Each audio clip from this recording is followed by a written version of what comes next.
The following is brought to you by Vertical Vet. Rethink your GPO.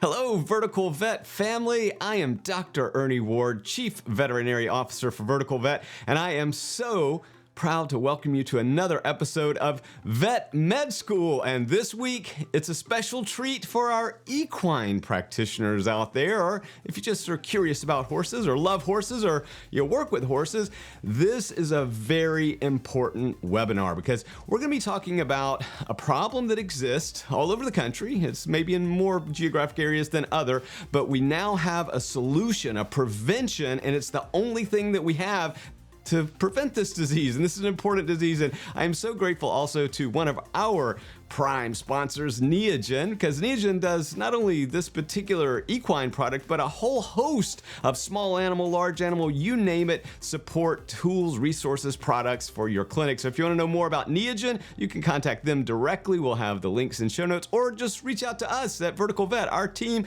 is so excited whenever you guys call us and say, hey, I'd like to know more about whatever.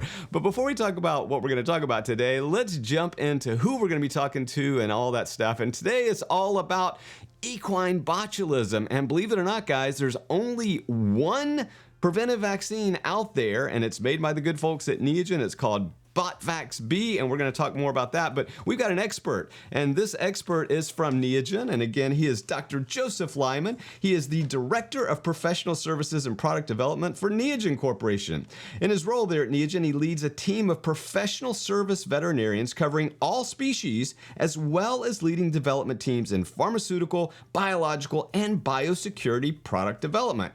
But before he joined Neogen, he enjoyed equine practice in beautiful Lexington, Kentucky for over 11 years. He started in Lexington as a resident vet as a large standardbred farm. He said, you know what? I want to learn more. So he focused on herd health and reproduction, and he is a graduate, a 2003 graduate from the University of Illinois. Dr. Joseph Lyman, thank you for joining us. Thank you very much for having us today.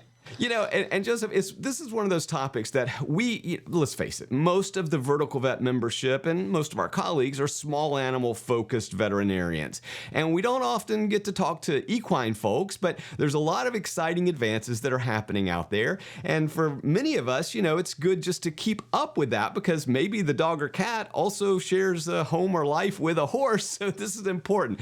But let's kind of jump into it today because I want to talk about this disorder that I'm familiar with. I'm here in North Carolina, so we know that equine botulism tends to be geographically distributed in mid-Atlantic states. Joe, last time I checked when I was in vet school, we were a hotbed. But let's talk about it. What is equine botulism?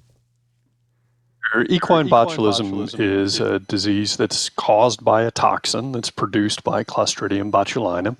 And horses can get it in three different ways. The far and away most common is what's called forage poisoning, which is when a horse actually consumes feed that has been contaminated with that toxin. So at some point in that feed's history, spores from the Clostridium botulinum bacterium have gotten into that feed, and then conditions became correct for growth. It got a little warm, some fermentation started to occur in the feed because it was wet and warm. And those bacteria then started to produce the toxin, and the horses ingest that. And once they ingest that toxin, they can develop all sorts of clinical signs associated with it that progress from a kind of nonspecific colic signs, loss of tongue tone, difficulty swallowing, all the way through to full recumbency, inability to move, and full flaccid paralysis that's spread throughout all of the striated muscle in the body. They can also get botulism, though, from what's called wound botulism, which is when a wound becomes contaminated with the spores, and then that wound allows for growth of bacteria, especially deep necrotic wounds can allow for growth of those bacteria, and then you develop the same clinical signs because the toxin's in the body through the wound. And occasionally, more often in Kentucky, where I'm from, but there's a condition that's called shaker foal syndrome, which is where the foals actually directly ingest those spores, but then the conditions within their GI tract actually allow for growth of the bacteria and production of the toxin inside of the foal.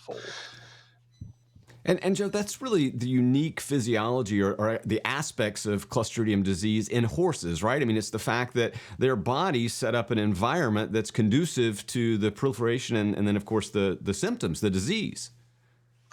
Yeah, so foals, that unique physiology as their gut is transitioning from a milk-based system into a more forage-based system.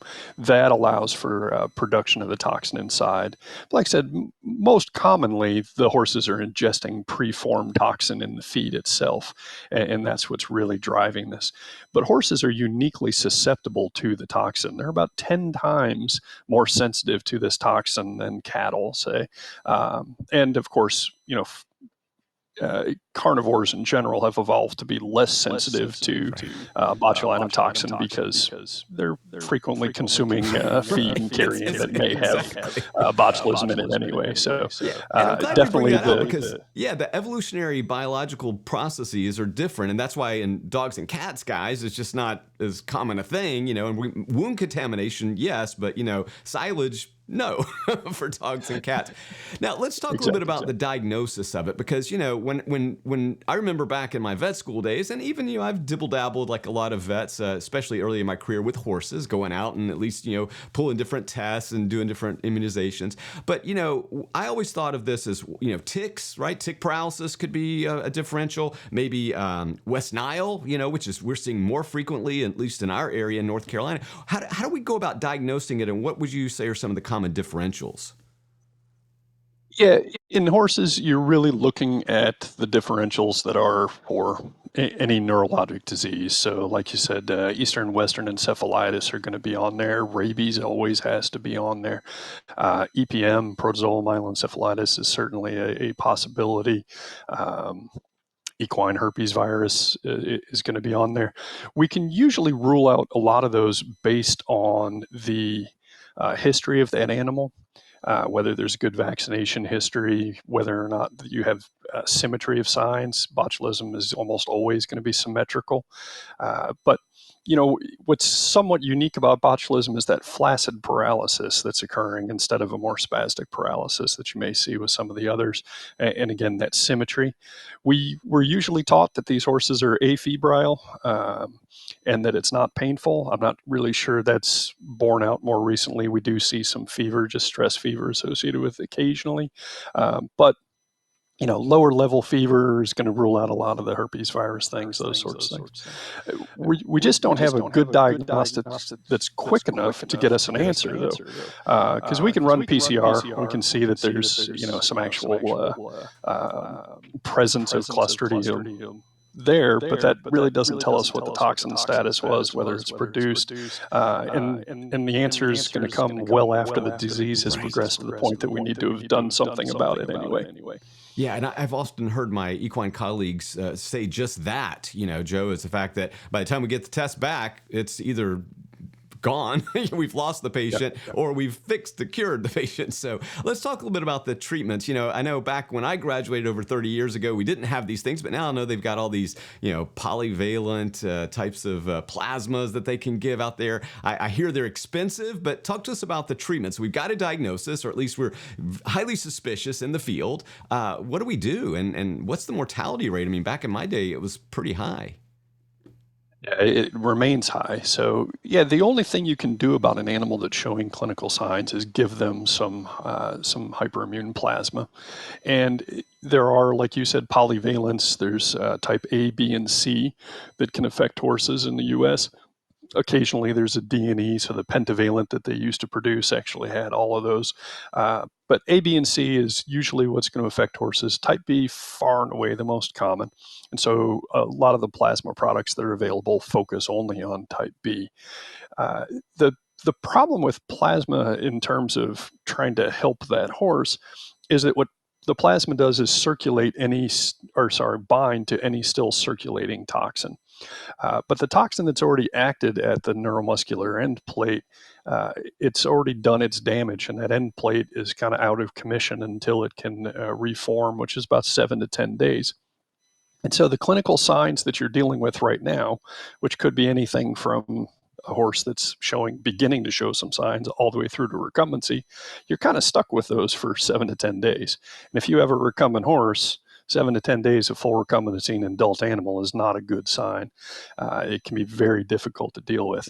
So we see once a horse has become recumbent, mortality is still up to about 90%. In horses that can stay on their feet, it's almost 50-50. Wow. So again, this is a game of prevention, and and that's what we're going to talk about. Why this is so important. So if you're a dog, cat, small animal practitioner, just pay attention, because you might encounter a question like me. You're out in public or whatever, and somebody's like, "Hey, what about horses and botulism?" So let's talk about why is it so important to try to prevent this, right? I mean, we've made a clear case. Hey, mortality rate 50-50 if they're standing, 90% if they go down. Can be in the silage, can be in soil, can be in wounds, and so forth. So talk to us about prevention, because that seems like really the only thing we can do. Absolutely. And a lot of times when I talk to horse owners, they'll talk about prevention as, well, we only feed high quality feed, right? I pay attention to my hay, and so there's no problem here. But the reality is, it is a microscopic amount of toxin that needs to get into the horse before you have a lethal dose. One colony of Clostridium botulinum can produce about 10,000 lethal doses in a day. And so it's not really something you can prevent only by looking at your hay and making sure there's no spoilage, or only feeding high quality stuff. You really have to think about some better way to protect, and that's really where vaccination comes in. The vaccine has been available for quite a long time. It's got a really good history. And because the success of treatment is so low and extremely costly, again, if you're looking at trying to treat a recumbent horse, you're looking at tens of thousands of dollars for the clinic trip on that animal. You really have to focus on prevention through vaccination to make sure that you have low risk to those animals. Okay, so again, that leads us to our next question. I mean, who should do this? Should every horse be vaccinated against botulism? I mean, what are your recommendations in general? Yeah, so the American Association of Equine Practitioners actually lists the botulism vaccine as a risk-based vaccine, meaning that veterinarians should be having that conversation with their clients about which horses are appropriate candidates for vaccination. When I went to vet school, I always joke that our entire discussion on botulism was, if you feed round bales, you should vaccinate for botulism. And the reason for that is that round bales were considered a high-risk feed. The problem is now we don't see only horses that are being fed round bales being reported to us here at Neogen as botulism cases. I get calls from around the country with people on every sort of food source, horses that are consuming hay pellets, hay cubes, pelleted feeds. It's been associated with sweet feeds. There's even some documented cases out there for horses that were consuming grass clippings that developed botulism. And so, absolutely horses in high risk, more endemic areas, and that tends to be the Ohio Valley all the way up into the mid-Atlantic states. That's really the hotbed of botulism. But we see cases reported from all over the U.S., even where we don't see high clostridial load in the soil. And I think that has a lot to do with the fact that hay is no longer all grown locally. It's shipped all over the country, and you don't know whether your hay is coming from a high-risk endemic area. Yeah, and that's a really good point, because I think back in my day, 20, 30 years ago, we did see, you sourced your hay from, someone you knew, and at best they crossed the county line. These days, it might be shipped, out to Arizona, and Oklahoma, who knows? So I think we do have to sort of change our way of thinking and saying this is a localized geographical problem, but, hey, if you're importing hay and silage, it sounds to me like, Joe, you really need to be protecting. So in general terms, I mean, it sounds like most horses would benefit from this type of vaccination. I mean, am I off base with that?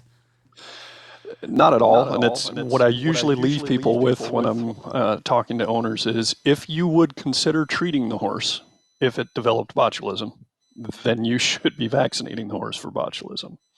It's really as simple as that. The horses that you've got that sort of attachment to, that you have that sort of investment in, that you're have performing at a high level, those are horses you could consider vaccinating, because really don't think there's a horse that's at zero risk for botulism at this point.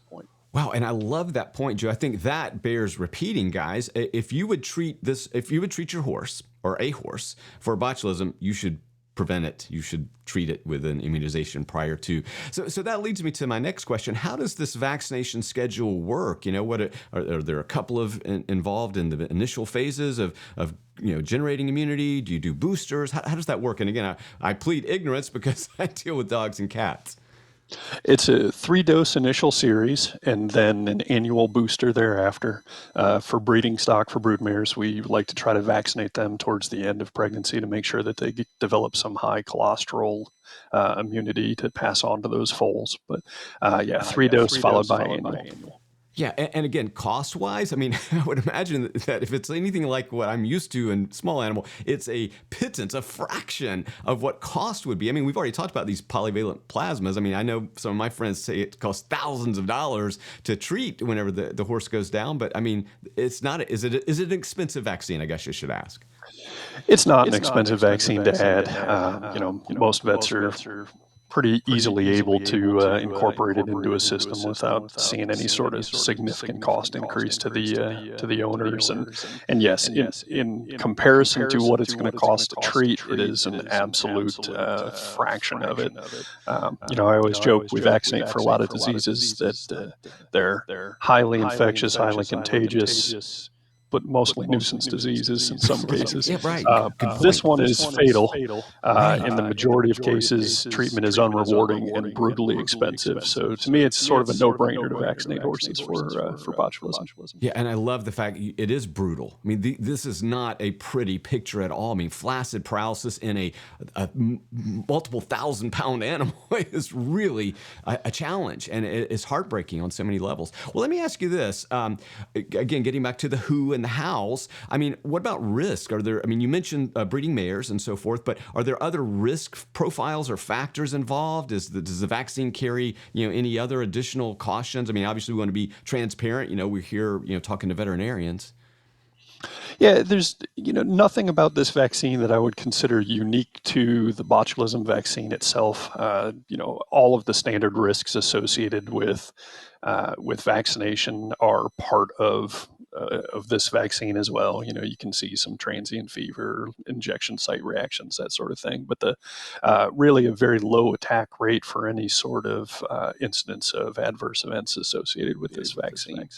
Yeah, so again, that's good to know. I mean, this is just a no-brainer. Again, coming from the small animal world, I'm just going, of course, guys, go out there and vaccinate. This is a terrible disease. Well, let me ask you this, because it's still the only vaccine available, right? And I guess I have two questions. One, I want to validate that. Two, why? It is the only vaccine available, and it is specific to type B equine botulism. Why?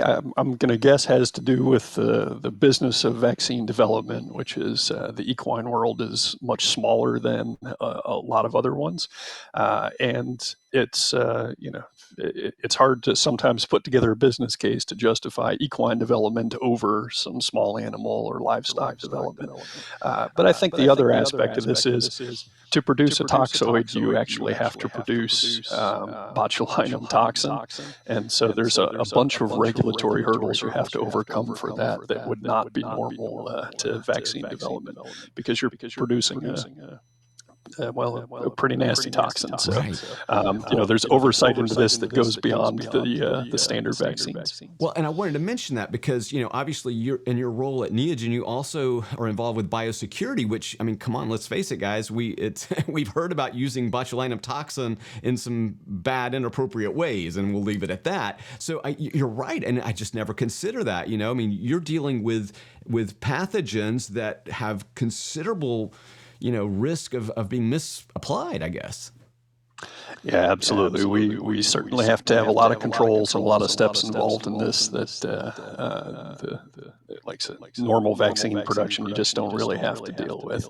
It is a absolutely scary toxin, probably one of the most deadly toxins in the world.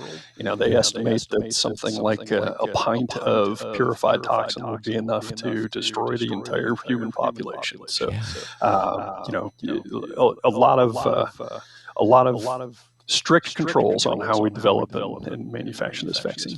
Yeah, and Joe, I appreciate you taking time to discuss that, because I think we do lose that a lot of times in the small animal world. Guys, anytime it's dealing with like the food supply, right, and pathogens that potentially could be, misapplied. I mean, there's a lot of regulation that must be entertained, right? I mean, this is not something that we can just say, hey, you know what? I think I'd like to get into making me a botulism type of vaccine. You really need to know what you're doing. You need to be in a high biosecurity, environment where, you've got a lot of precautions in the lab. I mean, Joe, again, my hat's off to you, because you're dealing with an entirely different set of regulations and rules and risks that, somebody developing a parvo treatment, right? I mean, it's just a whole different thing. Absolutely. Yeah, it's obviously something that we're very proud of that Neogen does, and we've been supporting the horse industry through this vaccine for an awfully long time. I used it very commonly when I was in practice, because if you don't vaccinate for botulism and you live in Kentucky, you will see botulism. So, it's coming to Neogen and being able to support this product is something I've really enjoyed. Well, I know it's not in the scope of Botvax B, but are there other products that, again, for our small animal colleagues that Neogen is kind of working on or has out there that maybe would excite us or give us some, insight into kind of what's going on in the equine world? Because again, I rarely get to talk to people like you unless it's, just a chance meeting. So anything else with Neogen and their equine portfolio that you say, wow, you guys might want to be interested in this as well? Absolutely. We've got our immunostimulant product, XStim, which again is actually produced in the same lab up there. It's Propionibacterium acnes immunostimulant. Lots of interest in that product. It's been around for a long time, but it seems to drive a lot of calls. There's a lot of focus on immunostimulation now as we look at judicious use of antimicrobials and ways to combat respiratory disease that may not involve antibiotics. Immunostimulation becomes a significant part of that. And then Neogen's biosecurity portfolio, you kind of touched on us as a biosecurity company, but our biosecurity portfolio is very expansive, from cleaners and disinfectants, hand sanitizers, and that portfolio has been really interesting to support in the equine world as we start to see a little more interest in bringing biosecurity protocols sort of, I don't know, playing catch up a little bit, maybe to livestock, swine, poultry in particular. They're really good at biosecurity. They're very focused on it. And we're starting to see that sort of interest in the equine world and not tolerating infectious disease the same way maybe we used to. Yeah, and of course, African, swine fever is definitely a big driver for a lot of these types of things. Gosh, I got to tell you, Dr. Joseph Lyman, it's just always a pleasure to talk to anybody from sort of the other part of vet medicine, but I can't thank you enough for Neogen's support of many things. And again, at Vertical Vet, Joe, one of the reasons when we're selective about our partners that we bring to our members, we want to make sure that they're bringing innovations that can actually help them elevate their practice. And again, Neogen, we just touched on a small part of their offerings. And I think if you want to learn more about what Neogen can do for your clinic, small or large or equine, certainly you want to talk to us at Vertical Vet, because they're amazing stuff. And there's a lot of things that you guys are working on, I think, that are exciting for the future. Absolutely. It's a very broad company that hits all aspects of the animal health profession. And if we can't find something to help you, I'd be surprised in just about every clinic. That's right. Well, anything last that you like to say about Botvax B before we let you go today? I mean, maybe there's that equine practice out there and they're kind of going, my clients just don't really ask for it a lot and everybody seems to be doing okay. Any last bit of advice maybe to help encourage them? Because again, this is one of those things where when it happens, it's a catastrophe.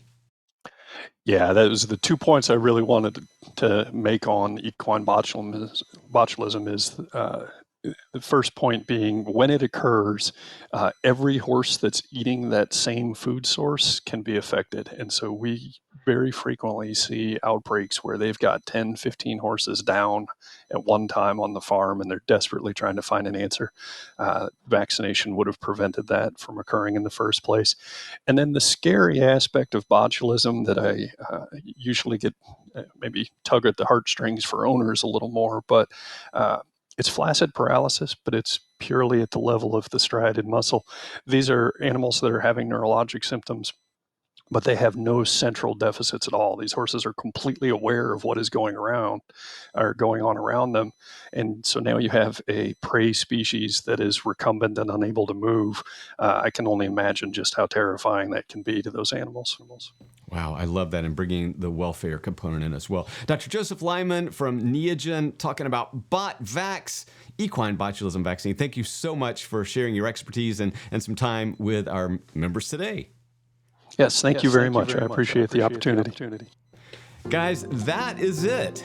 Very exciting, very educational for me as a small animal practitioner. I hope you have found this beneficial as well. If you're an equine practitioner, you definitely know about Neogen and BotVax, but if you don't, then definitely reach out to us or Neogen directly. Again, at Vertical Vet, we are here solely to help support and elevate your practice, and so we bring you partners like Neogen and Dr. Joseph Lyman so that you can do a better job, but get better patient outcomes, and more importantly, help your staff and your patients just live a better life. So again, on behalf of our amazing team at Vertical Vet, and if you want to know how amazing they are, all you gotta do is call them, email them, and you're gonna find out for yourself just what support we like to offer. Because again, at Vertical Vet, we only have one thing we want to do: help you elevate your practice. On behalf of all of us at Vertical Vet, I am Chief Veterinary Officer Dr. Ernie Ward. It's been my pleasure. Thank you to Neogen. Thank you to Dr. Joseph Lyman. We will talk to you next time. Bye.